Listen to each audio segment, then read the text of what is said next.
So after the BVI leaks, you had the Swiss leaks, Panama Papers, Paradise Papers, and now we have this. Around 44 Indian banks have been named in these SARs.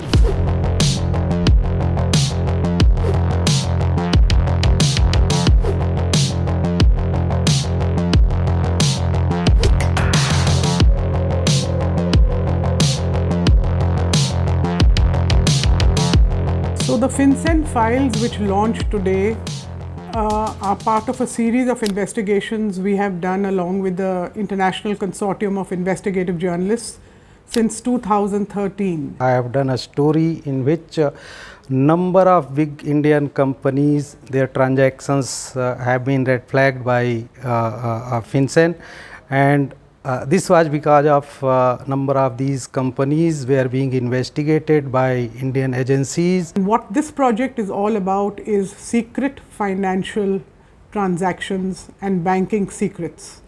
They involve what is called a SAR, which is a suspicious activity report of FinCEN, the American regulator, and the counterpart of that in India is the STR, or the Suspicious Transaction Report of the FIU. One of the stories we are working on throws light on a long-standing dispute between one IPL franchise and its sponsor over payments. This SAR shows that one apparently unrelated UK company tried to make this payment through an US bank for the Indian company, the Indian sponsor. But this attempt was declined by the US bank on a number of grounds, including forgery.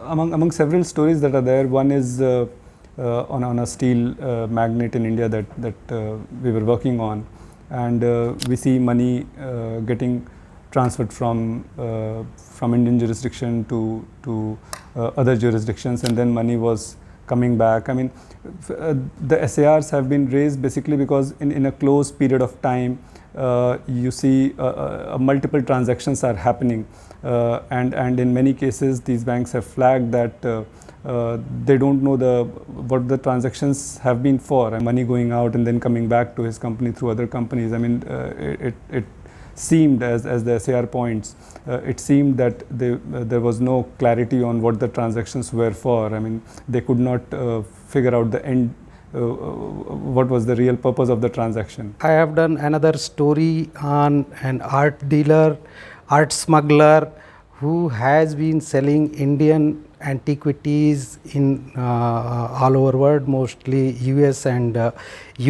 The FinCEN files are about SARs filed by foreign banks, and since these are banking transactions, and here in India we are doing all the stories based on Indian corporates and businesses who have done these transactions, so it also involves a lot of Indian banks. There is a story that how gold is used as a medium of money laundering, and how this dirty money, black money, travels in the world from this part to that part.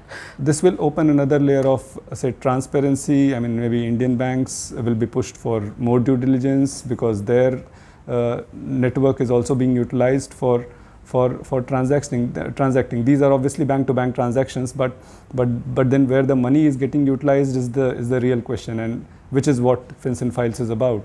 It raises question marks on why the transactions were done.